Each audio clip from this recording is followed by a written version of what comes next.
All right. Good afternoon, everyone, or good morning to Dafna. It's morning in Israel. Welcome to the Department of Economics and Ateneo Center for Economic Research and Development Seminar Series. Before we start, let me just remind you of our house rules for this afternoon. We will let the speaker finish his presentation first before we entertain questions. Zoom participants, kindly stay muted and stop sharing your video during the duration of the presentation. During the Q&A portion, please virtually raise your hand and wait to be acknowledged. You may unmute and show yourself when asking your questions. Participants on Facebook, please post your questions in the comment sections and we will prioritize asking the questions with the most number of likes. In case we don't have time to ask all the questions, we apologize in advance. Okay, our speaker this afternoon hails all the way from Israel. We are very fortunate to have Dr. Dafna DiSegni, who is an associate professor of economics and management from the Tei-Hai College in Israel.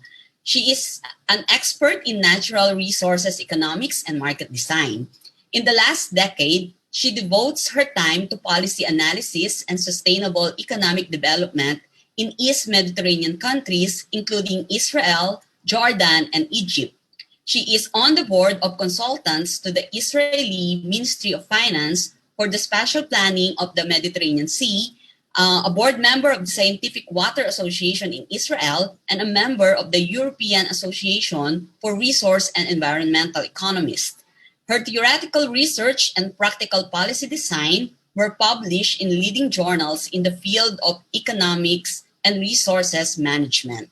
She is here with us today to present her study on energy economics in the Middle East strategic games. So please help me welcome Dr. Dafna DiSegni. Dafna, the screen is yours.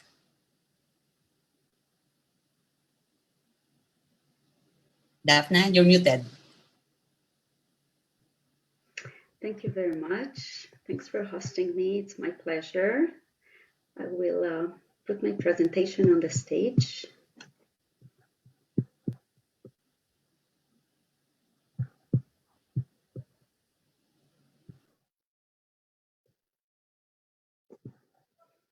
Is that okay?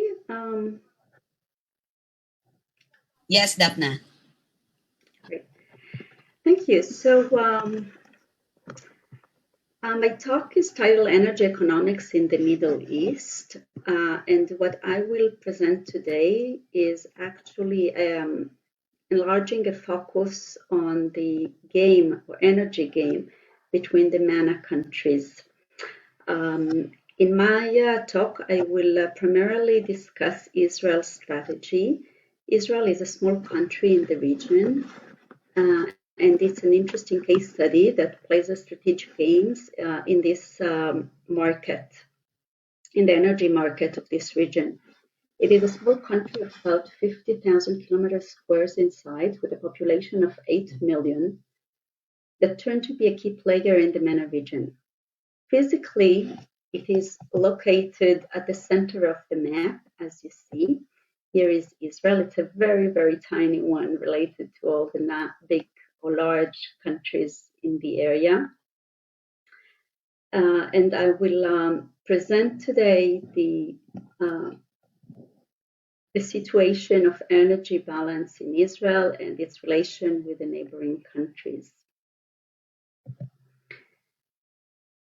As any country, the state of Israel struggles to maintain its energy security, considering it a pillar for its economic development and an international political asset. Israel has long been dependent on foreign carbon and oil as its main energy resources, but throughout the course of the last decade, it has turned down its dependency on foreign energy resources and established a cooperative approach for developing an East-Med market for natural gas and develop alternative energy resources, mainly solar energy resources, that will develop in the upcoming decades. So, of course, energy plays a central role in economics and political stability in the region, and thus changing the local energy composition has a large impact on the economy and the political relations of Israel with its neighboring countries. As you can see, the key characteristic of Israel, beyond being a very small land, is that about 0.5% of its area is actually a marine area, where I will discuss in the following few minutes the large gas resources that were found in this blue area, the 2,600 kilometer squares. Beyond this large area where the natural gas was found, we have about 25% of the land that is arid area. It's a desert area. That's the southern part of Israel. The desert area is characterized by, of course, sunny days and hot weather. And so potentially we could develop there the renewable energy resources. We're struggling with high demographic rate of change, about at 3% annual.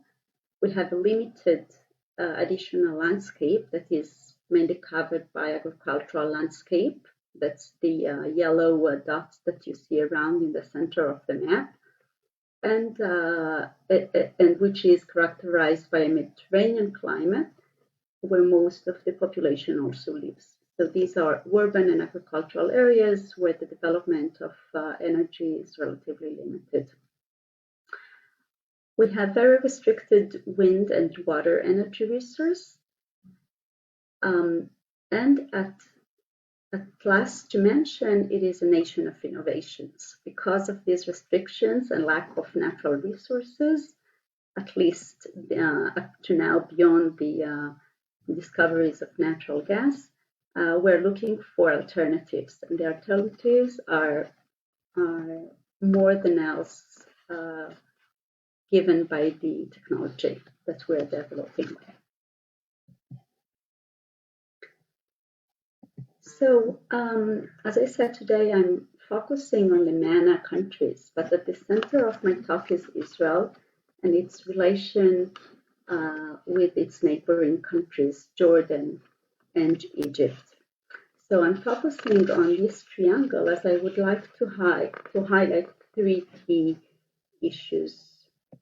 One is the recent political developments with these countries that affect the economy and energy balance in the region. The second is my ambition to understand to what extent third parties can impact the MENA coalition.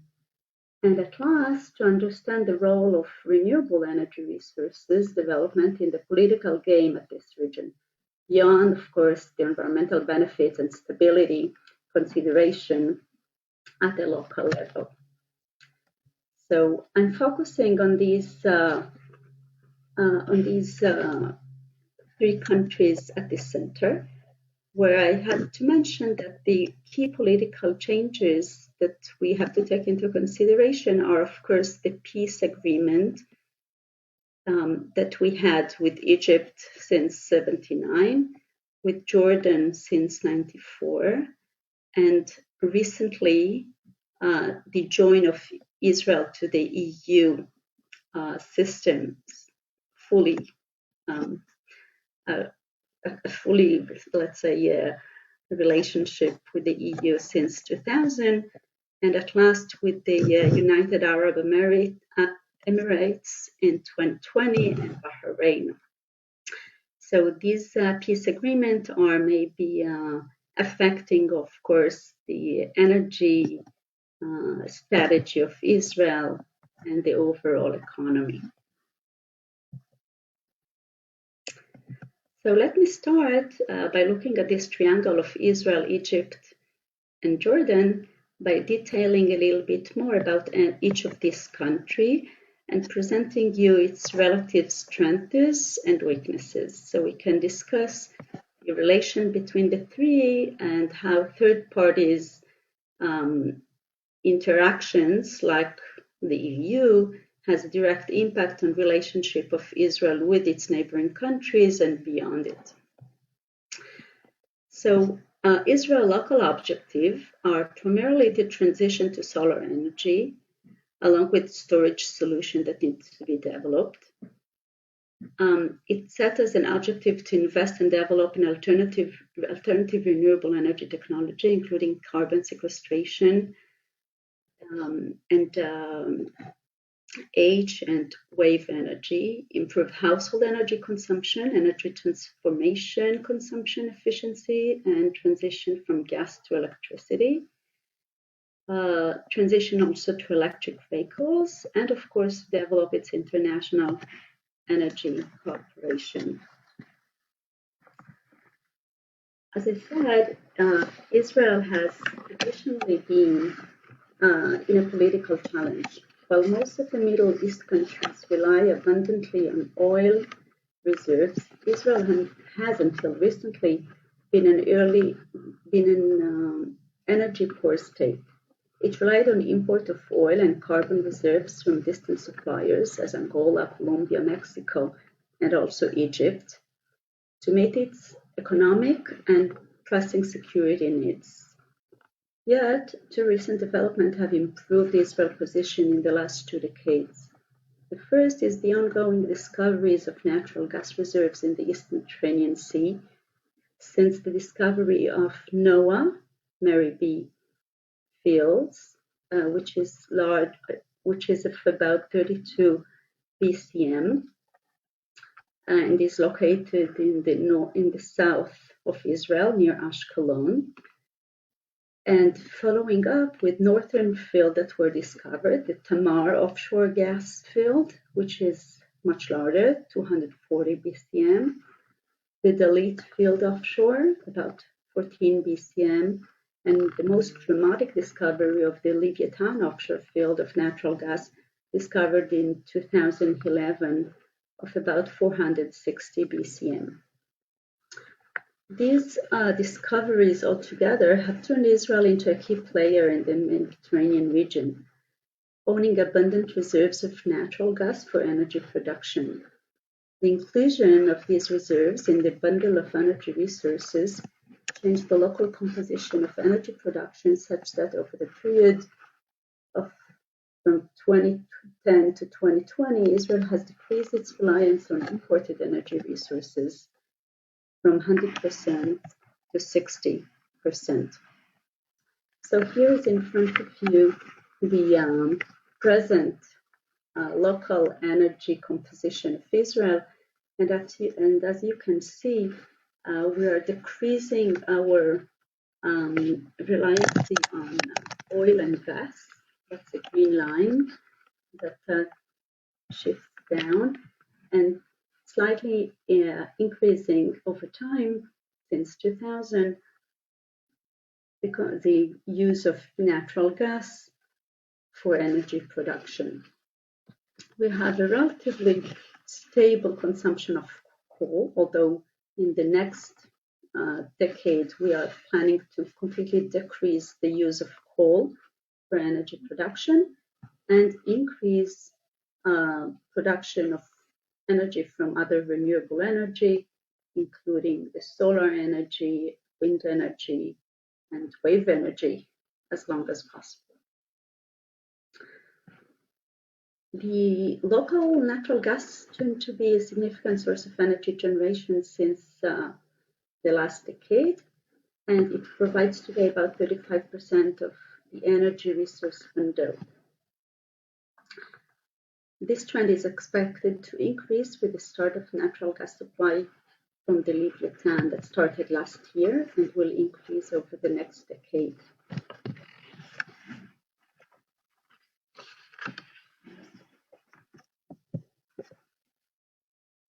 So the change in the overall composition of energy resources is designed altogether to increase the energy intensity of Israel. And as you can see over the last decade, we are increasing the energy intensity, that is our ability to the ratio of total primary energy per gross domestic production.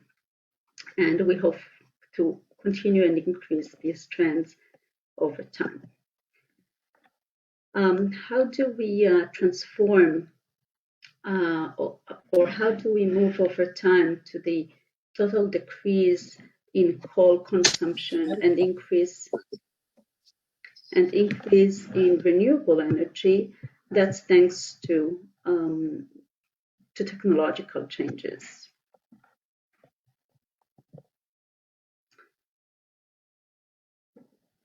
So how do we plan to do it, or what is the current situation for transitioning into a 30% solar-based energy production? We're talking about 513 to 930 kilometer square landscape without additional technological improvements that are available to the spread of solar infrastructures. We're talking about a storage capacity that is today about 0.3 gigawatt only. We will need more than 3,034 GW up to 2050. That may be feasible with further developments in the next 3 decades. The next dot is relating also to the transportation aspect, so energy transportation that needs to be developed to transfer the energy produced in the south to the north. We need the adoption of energy consumption saving in the industry and the household sectors, so to enable more efficient use of energy, and establish the possibility to buy electricity from EU countries, including from Greece and Cyprus. So once I outlined the key characteristics of Israel, I would like now to compare it to what happens in Jordan and in Egypt. I will skip Lebanon for the moment, as we don't have direct political relations with Lebanon, and focus just on Jordan and Egypt. So as you can see, we're still heavily relying on fossil fuels, but this is a characteristic under transformation or in change. What is very interesting to see is what are the key strengths of Jordan and Egypt. So you can see in these slides that Jordan is not is characterized by other category, and I would like to now move into the description of Jordan's strength, and then I will detail Egypt. So while I was emphasizing that the strength of Israel from now on to the next decade is actually the resources of natural gas, the key strengths of Jordan is actually its oil shales. So Jordan still highly depends on imported energy resources, on oil, but it has a very large resource of oil shales. Oil shale is the most abundant fossil energy resource discovered in Jordan, ranking third after the US and Brazil in terms of oil shale reserves. And that position Jordan in a quite stable position in the energy market.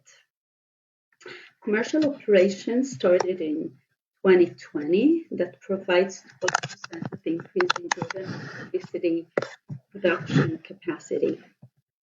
You can see on the left the spread of the discovered fossil fuels in Jordan, side by side with Israel. So if I can point on the map, we have the Jordan River passing through the Lake of Galilee, the Dead Sea, and the Red Sea. So here past the border between Israel and Jordan. On the left side of the Jordan River, we have Israel and the West Bank. And in the east part of the Jordan River, we have the state of Jordan. And all the dots around here are the shale resources discovered in Jordan that gives its relative strength.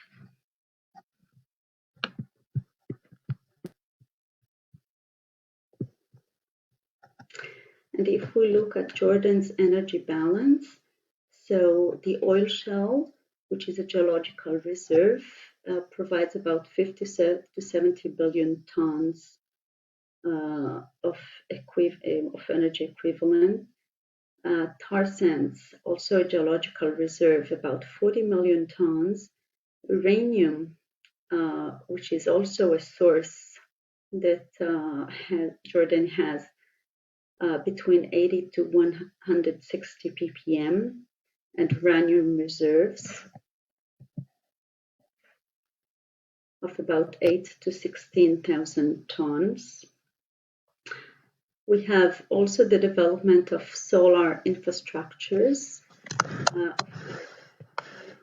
5 kilowatt meter square per day, providing 1.3 million megawatt, and wind energy between 5 to 8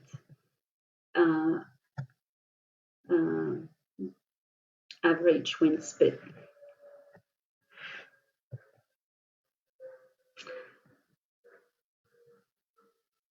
So I emphasize the Jordan relative advantage in oil shales after emphasizing Israel relative advantage in natural gas.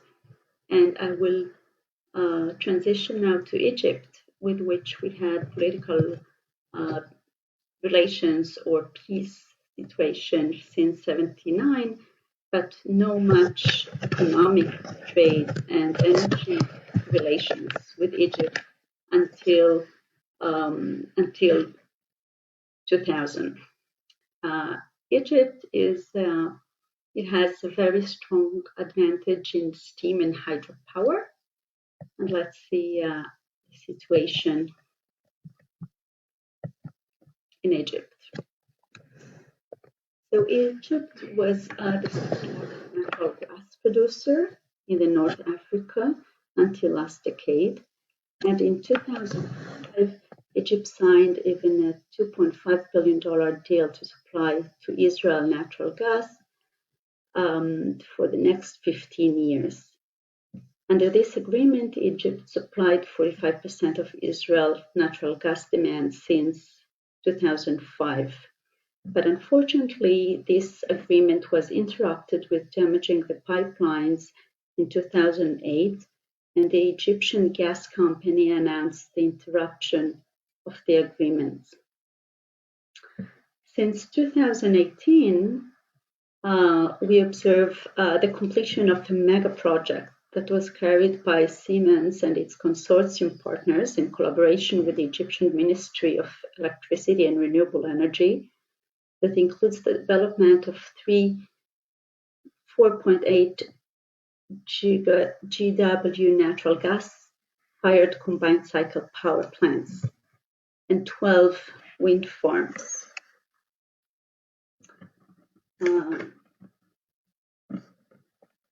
This mega project significantly increased the ability of Egypt to produce its local energy, although still it has some dependency of imported energy resources. At present, the combined cycle of energy provision from this mega project is about 33% of the energy resource composition. Steam energy generated from the large dam and the other small dams along the Nile provides about 45% of the energy production.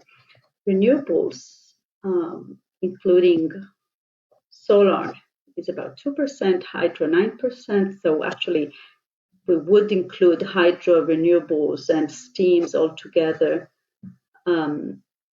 and the combined cycles to be all renewable, actually, yes, except for the gas and other oil used by Egypt.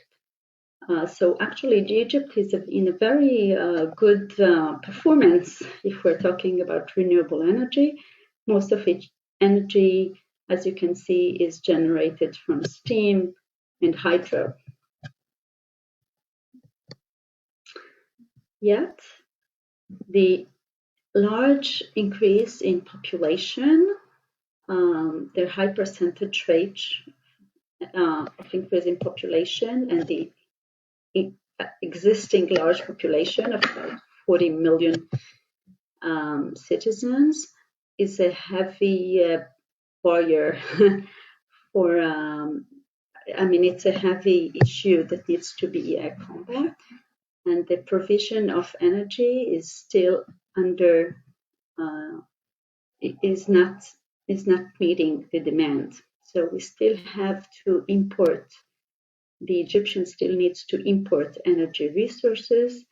As you can see in the chart detailed here from 2007 to 2016, the export of energy resources have decreased because of the decrease in natural gas resources mainly, and the import has increased. And so still Egypt is in a very delicate situation in the energy market. So if I can summarize key weaknesses of the Egyptian energy sector, I can say that it has continuously increasing population growth that is challenging for energy demand and energy supply. We have decline of Egyptian oil and natural gas reserves.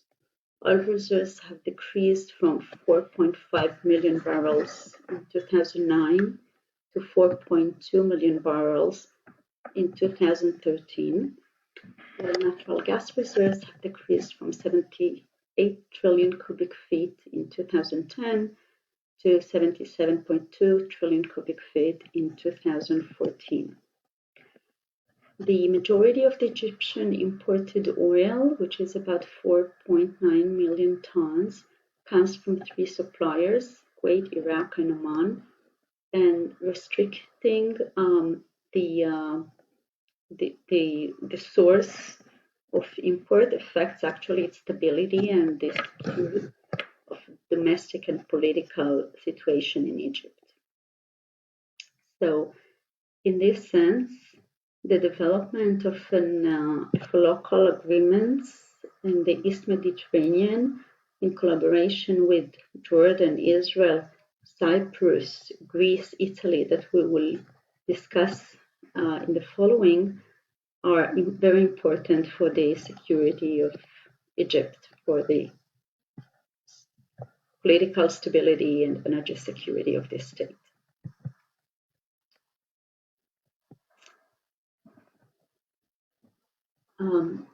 So I discussed a little bit the overall characteristics of the three states in the triangle. They have high rate of population growth, an ambition to include renewable energy in the profile of resource, and depend on imported energy resources. So looking for cooperation, they are all looking for cooperation to overcome these weaknesses. The behavior of these three countries is, of course, within the global trends that we observe, which is still high dependent on coal from China and the rest of the world, the increase in hydro, wind, and solar energy that we are heading for, and the wish to decrease the dependency on oil and petroleum in the next decades. Concluding remarks. So what is the strategic game that we are actually talking about here? Israel, Jordan, and Egypt had political relationship, but they were not strong enough to create a union. In the past and up to now, Jordan and Egypt are much more connected to the MENA countries and not to Israel, which is actually part of the MENA countries, but not fully listed within it in what relates to energy markets. And we're closely linked to the United Arab Emirates, Bahrain, and other countries in the East Mediterranean for the oil reserves provided by them. To strengthen the linkages between Israel, Jordan, and Egypt, actually Israel had a very interesting strategy, if I can summarize it. Israel has strong links with the EU, and having strong relations with the EU, which is a third party out of the MENA countries, has actually directly impacted the triangle. Okay, so it's interesting to see how third parties directly impact the relationship and strengthen the relations between Israel, Jordan, and Egypt. We have established an alternative cooperation or an additional cooperation among the East Mediterranean countries, which was signed about 2 years ago in 2019 between Israel, Jordan, Egypt, Cyprus, Greece, and Italy. And this new cooperation is expected to strengthen the stability and economic relations between the countries. I think these are the main concluding remarks and what I wanted to highlight in my talk without getting into detailed analysis of math and how games are or can be applied to this framework, but just presenting you the current situation and strategic behavior in the energy market among a selected profile of countries in the MENA region. So thank you. Thank you very much, Dafna. We will open the floor for question, but if you would like to also, because there are also economy students in the audience, if you have slides also to show about the application of game theory, you are also welcome to show that if you would like. Yes, no, that's okay. We are stopping here. Okay. So, so you may unshare so we can see who are the ones raising their hand. Wait. Yes. Okay. I think I can. Okay. Okay, so we learned about the strategic interactions of the three countries in, you call that MENA region, right? So any questions from the Zoom participants or even from Facebook? From Facebook, we have individuals joining us from Europe, Ricardo Barcelona. Hi, Rick. And also from the province, we have somebody from Batangas City. So thank you for joining us on Facebook. So they put a note on the comment section. Okay, any questions from Zoom? Hello, I have a question. Yes. Who is this? Can you please acknowledge yourself? This is Gideon from Energy Development Corporation. So I'm from the private sector. Ms. Dafna, I want to ask about Egypt because in the news, the Renaissance Dam in Ethiopia has been considered of a major impact on the agricultural industry of Egypt. So it's just now that I realized that Egypt is also sourcing its electricity from hydro. So how will the Renaissance Dam in Ethiopia impact Egypt's overall power supply? Wow, indeed, that's a big story that runs, I think, more than 10 years around the Blue Nile Dam that was constructed in Ethiopia and actually directly affect both Sudan and Egypt. So as you saw, I'm not from Egypt, but reading the data, I realized that a large percent of each energy is produced from hydroelectric, that is generated from the dam, of course, and the thermal energy that is also actually based on water resources. So I know from reading again, not direct involvement in the processes there, that the constructions of the dam directly affected the water flow in Egypt.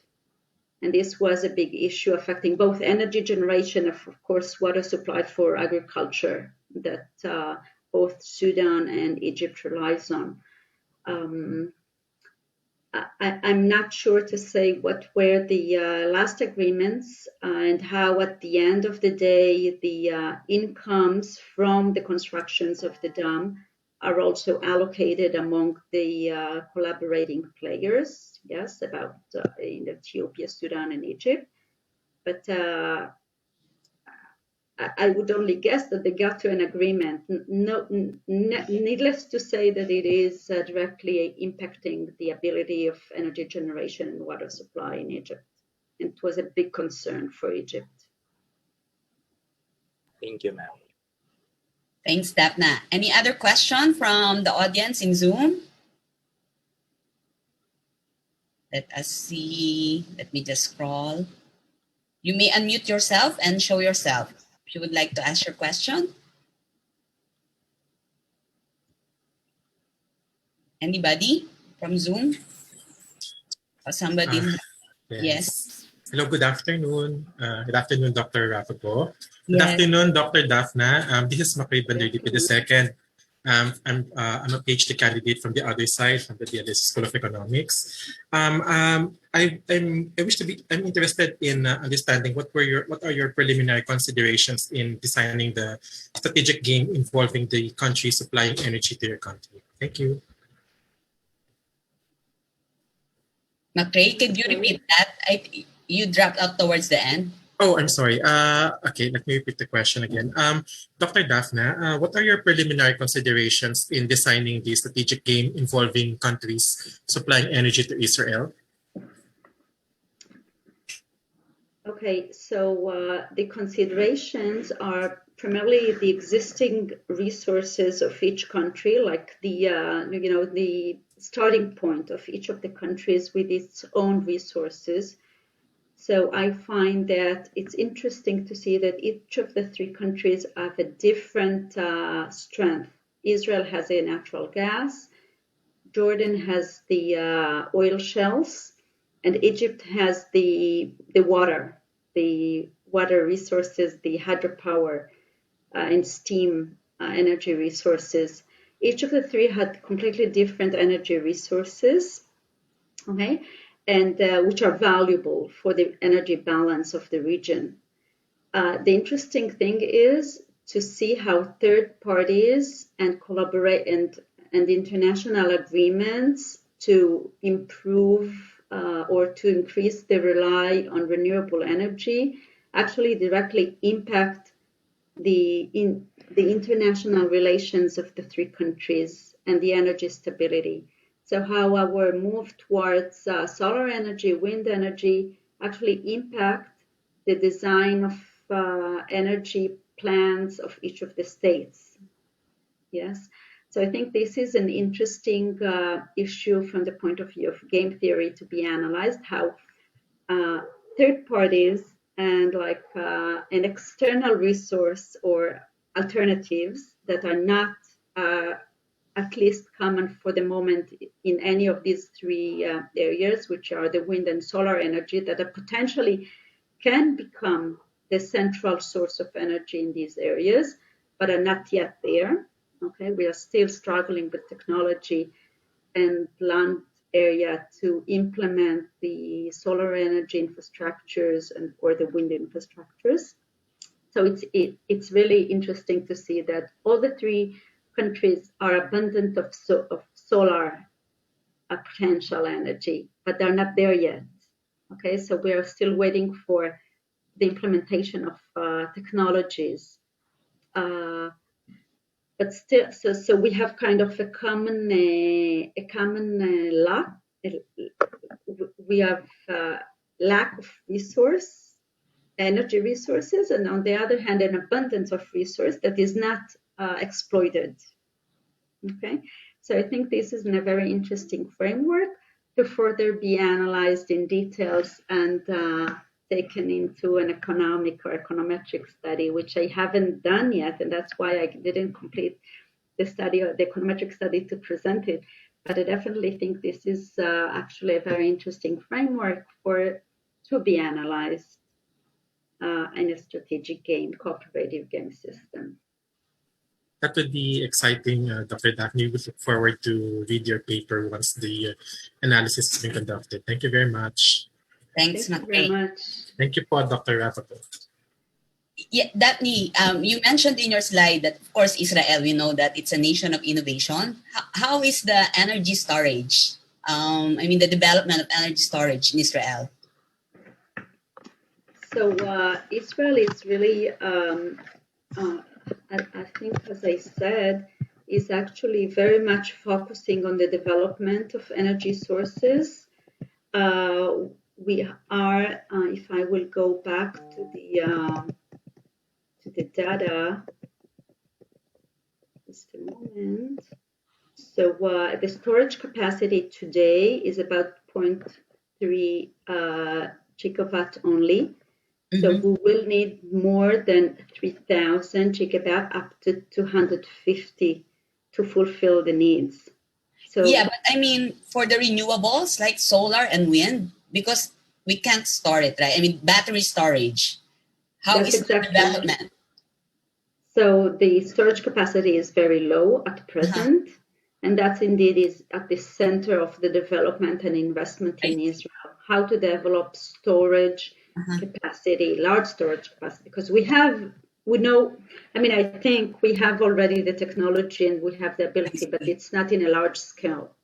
Okay, so we still have to struggle with that, and I think that's one of the key issues of developing solar energy in Israel is one, the storage issues. So it will enable us to replace the existing use of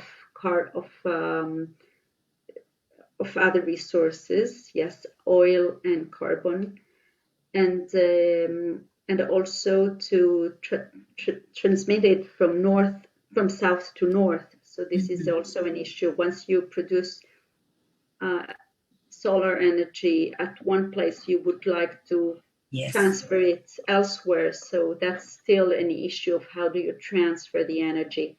So I think one of the also interesting trends that we observe in Israel is actually increasing the infrastructures on household buildings, like in the cities, to have solar panels on the roofs, so to generate electricity at a very small scale, but for the local household use. Okay? Yeah. So not on a national scale, but on a local scale to produce this small consumption of households. So this is also an increasing scale to put all these solar panels everywhere in every roof that you can as much as possible. And it's becoming also more and more economically profitable to do that. So if I installed solar panels on my home about 5 years ago, and we were doing the computation that it will take about 20 years to get to a zero balance for the investment, I think today maybe it's more convenient and more profitable to put solar panels on your roof.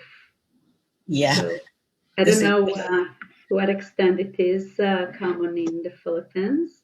Yeah, we do have that too as well. But of course, it's similar to, I guess, in Israel. It's still at the very, very low stage development. So not all. But here in Metro Manila, a lot of houses have been putting up solar panels on their roof already. Okay, any other questions from the Zoom? Audience in Zoom? You can unmute and show yourself. Yes, somebody is unmuting themselves. You can ask your question. Can I ask for another question? Yes. Is that John? Yes, ma'am. Ms. Dafna, although Israel does not confirm nor deny that it has nuclear weapons, that trend, although nuclear energy is one source of electricity in Israel, in, let's say, in France and in Russia, where they have defense capabilities. So they develop their nuclear weapons together with their nuclear power plants. So is there no plan in Israel to further develop its nuclear energy, further increase it in the energy mix? No, not that I know. It has strong capacities in nuclear development, but not for energy production, not to the extent that I know. But definitely, it is a very interesting discussion beyond what we have discussed today, the development of nuclear energy worldwide. But it's beyond Israel's plan for the moment. I see. Okay. Any other question from the audience? Do we have questions from Facebook? Pritams, do we have questions from Facebook? None, ma'am. Okay. We can entertain one more questions. Hi. Good afternoon. Yes. Who is this? This is Marichelle. I just have a general question on the topic. Okay. Yes. All right. Hi, Professor Dafna. I was just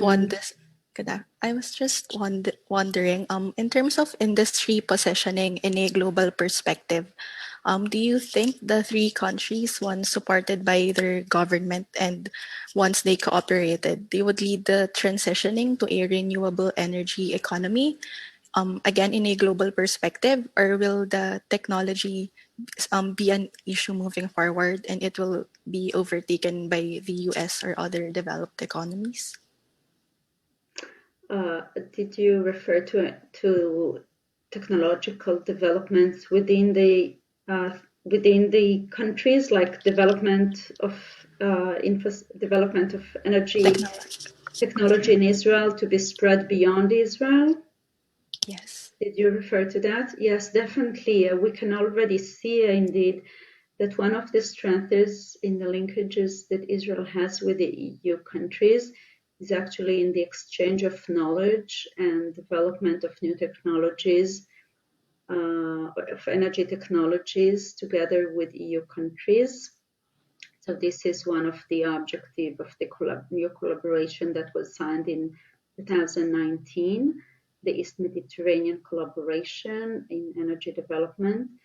And I definitely think that this is an avenue that will be further explored, including energy from waves and including more development in solar energy and other maybe biofuels energies development. All right, thank you.